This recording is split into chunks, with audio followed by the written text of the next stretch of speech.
Cheers, everybody. Welcome back to another episode of my pathetic life as a homeowner. You know how it goes, progress and maintenance, right? So in this episode, I'm just gonna jump right into it instead of talking a bunch of BS. I'm gonna be tearing this wall section down. Now, I built this like 9 years ago, and I decided to do a kind of a reverse DIY in case anybody actually likes what this looks like. So this was a TV wall done a while ago, roughly 10 years ago, and the reason why this wall went up in the first place was when we moved into this house, we had a 50-inch TV and a small little TV stand, and when you looked at the TV compared to the massive wall, it looked ridiculous.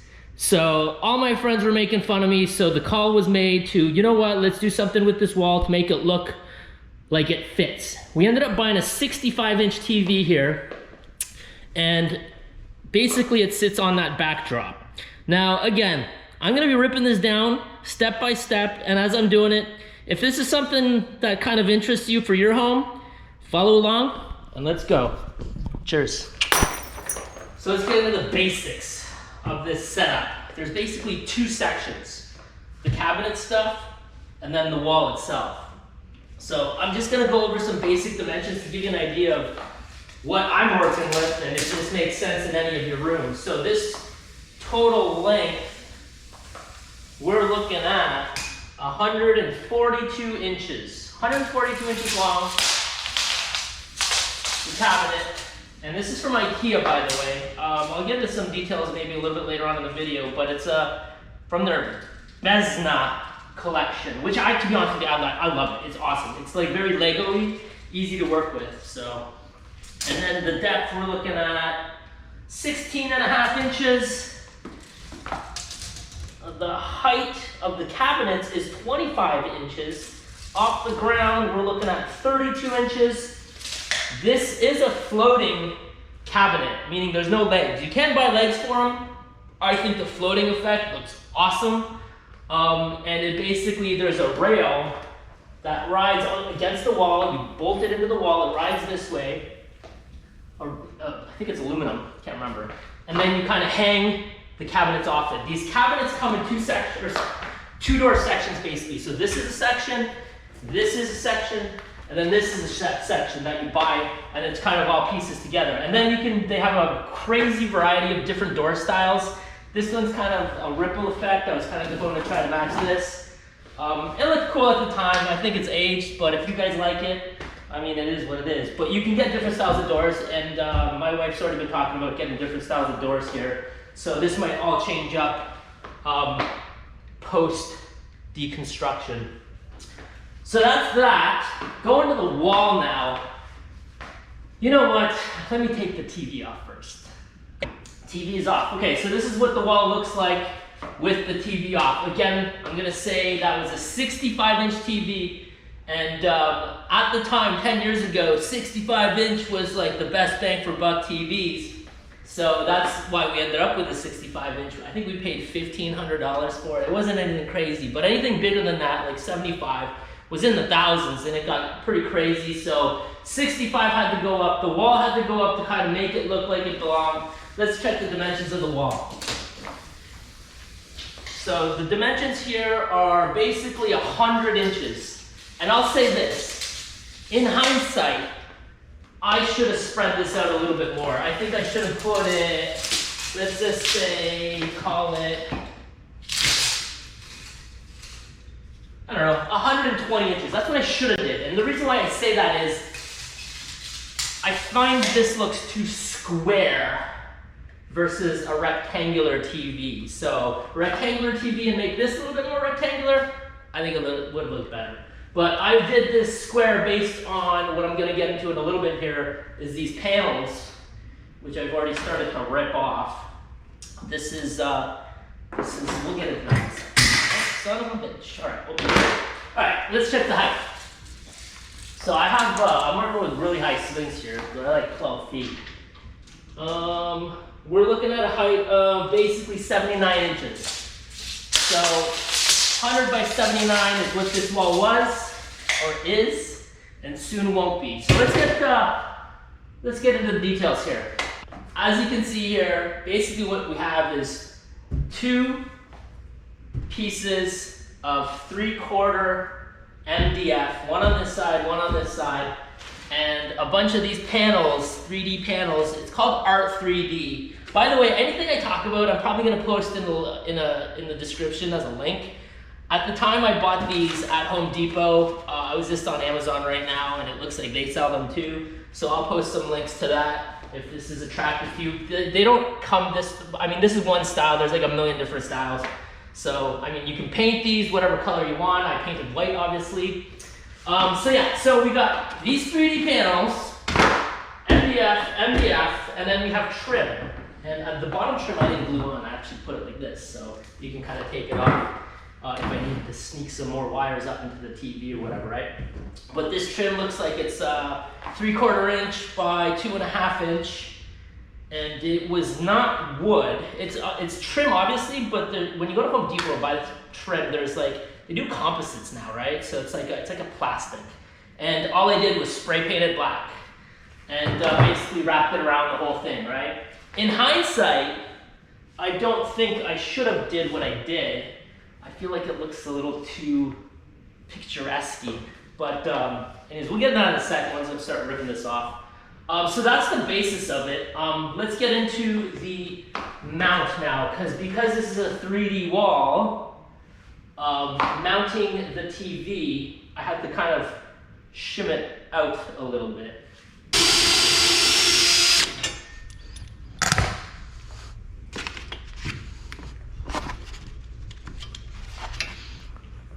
All right, since we're on this 3D wall, which I'll get into more detail in a second, and I had to hang this TV mount here, I bought some spacers, and I honestly can't remember where I got this from, but that's what I used, and that sat behind here, and then the bolt went through like that, so it kind of stuck the TV mount off of the 3D wall. And keep in mind, this TV mount is bolted into the MDF, not the actual wall. When I was putting this up, I had a really big goal to not fuck up the wall behind this, right? So to do as least damage to this, putting this up was the big goal. And we'll keep going with this, and I'll show you how I did that.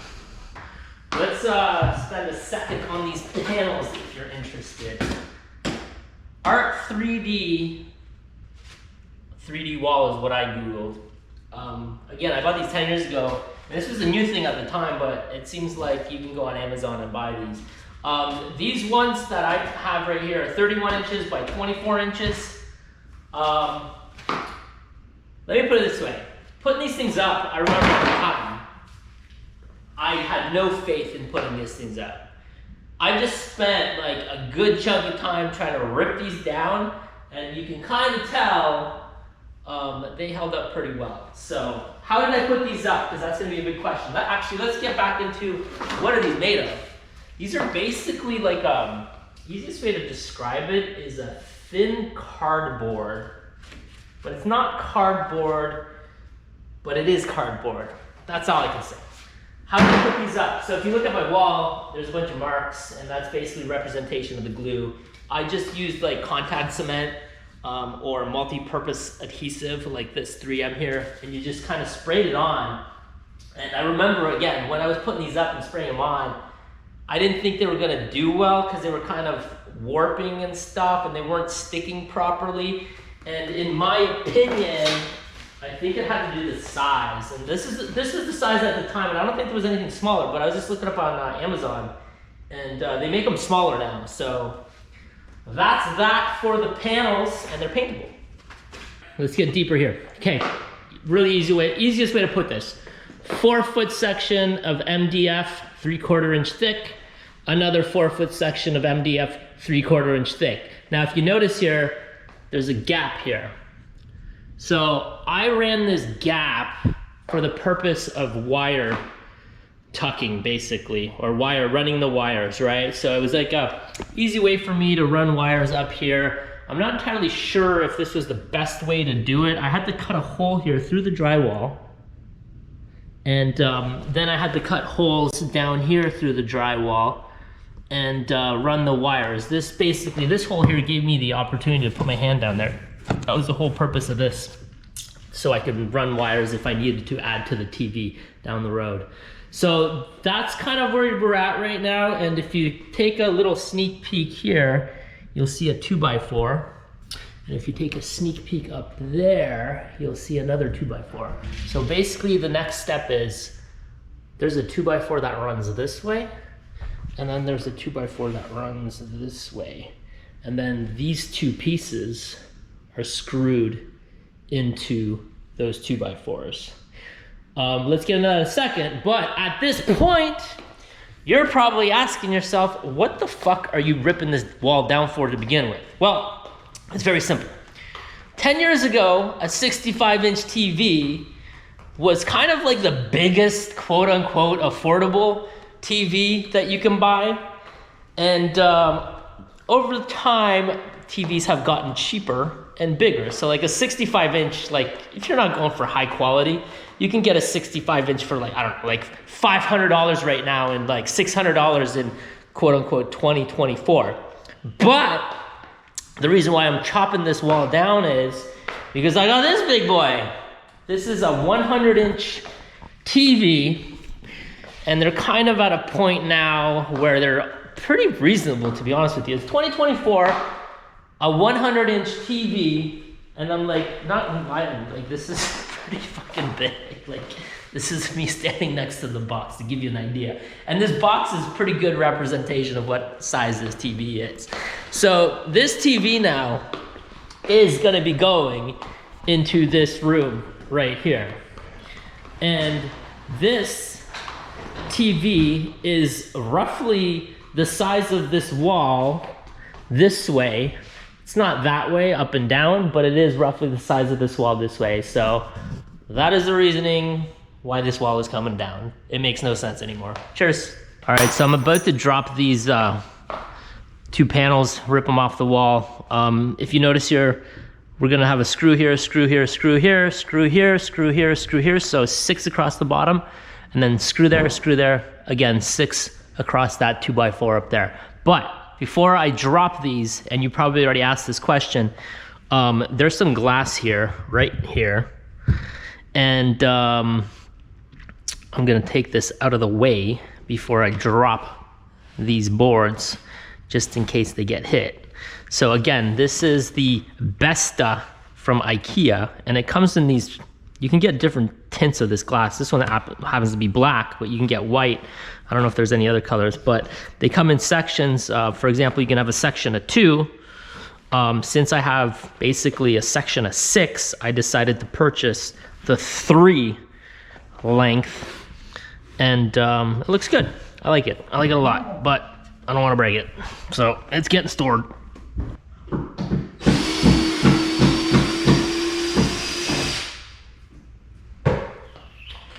So it looks like I used wood screws. I'm gonna say that's 2.5 inches. So those are all coming out. I'm crossing my fingers. They didn't pierce the drywall, but maybe, we'll see. Let's keep going. But really quickly, there's a gap here that I left on purpose. Obviously for the glass, and then a little bit just in case I needed to, but anyways, it was always covered up by this trim that kind of sat there. And it looks like that. All right, here's the final layer, or AKA the beginning layer. Let me back up for a second here. So here's what's going on here. There's clearly a 2x4 right here, and a 2x4 right there. So this 2x4, the length is 78 inches, obviously the same thing for the top, and the gap between here and here is 50 inches, and that is what the MDF was screwed into. Now you might be asking yourself, what are these little things here? Well, originally when I put this in, I actually put an LED strip all the way around and down into this LED controller. I'll say this, back in the day, 10 years ago, these LED strips were made in China. I'm pretty sure they're still made in China. Anyways, it was cheap. It worked for a little bit. I'm gonna try to dig up a picture of this living room when it was first set up. I'm pretty sure I have it on my phone, and I'll post it right now. But over time, these LEDs did burn out. I mean, you can tell there, that's like a bit of a burnout mode here. They did burn out and they kind of stopped working, and I didn't even bother replacing them. So yeah, that's that. I'm gonna take this down now, and just for representation, actually, let's back up for a second here. So this is the funny part about these new TVs. I just did some measurements. From here to here is basically 94 inches. So this is what a 94, and I know this on camera is not gonna go well because it's hard to get perspective on camera, right? But this is like 93, pretend this is a 93-inch TV. That's what we're looking at right now. And the reality is I bought a 100-inch TV, so it's actually gonna be bigger than this. And that is basically the reason why that wall had to come down. It was basically the size of the wall. So let's go, let's keep going here. I wanna see the damage now. Now, the question's gonna be, how did you bolt this 2x4 to the wall? So I actually found the studs, obviously. And then what I did was I used these pretty decent wood bolts or screws. And I countersunk the 2x4 right here, and then they went in like this. There's a total of 1, 2, 3. So I hit 3 studs, and I did it at the top as well. So those are coming off right now, along with these shit LEDs. And let's keep going. Cheers. All right, do me a favor. If you made it this far into the video, I appreciate you. And if you can hit that like, it certainly helps motivate me to do more videos. And if you haven't subscribed to my channel, I got a bunch of shit like this. So do me a favor, hit the like. All right. Boom, everything is off the wall.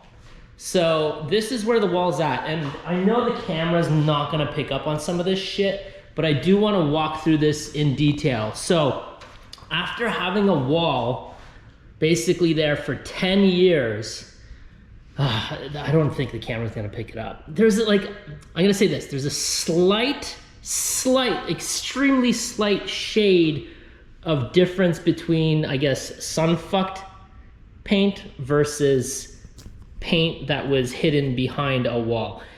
It is at a point where I don't expect anybody to walk into the house to notice it. So, slight, you know what? I don't even want to talk about it. Anyways, the big problem, I don't even know if this is gonna be visible. It should be visible, actually. So let's start off with the holes. So, every single one of my wood screws did touch the drywall. Stupid part on my, that was a mistake on my behalf. These are the big holes that were the bolts from the 2x4s. Obviously those are gonna make it through. Obviously that one's another wood screw that made it through. Anyways, long story short, I'm not worried about these. And it's the same thing up top. These are super easy to fill. Just get some drywall fill at Home Depot, touch those up, no big deal.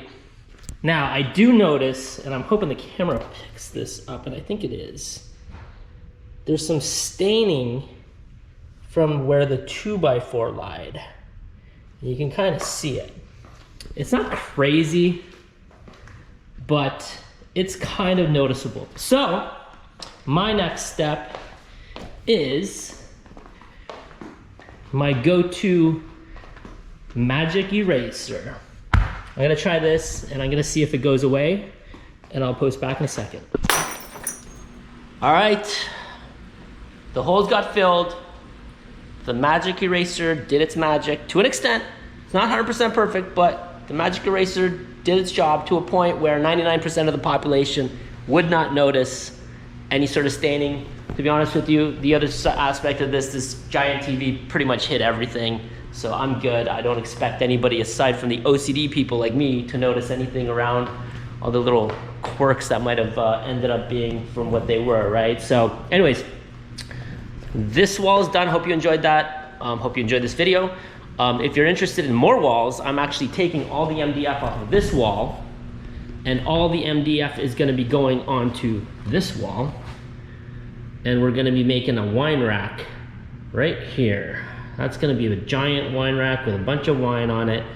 And I will say this, I did learn a little bit from this wall, and I already have some tricks that I'm gonna use for that wall to make it even easier, in my opinion, and less messy if you ever wanna take these walls off. So if you wanna watch that, subscribe, and we'll go from there. Cheers.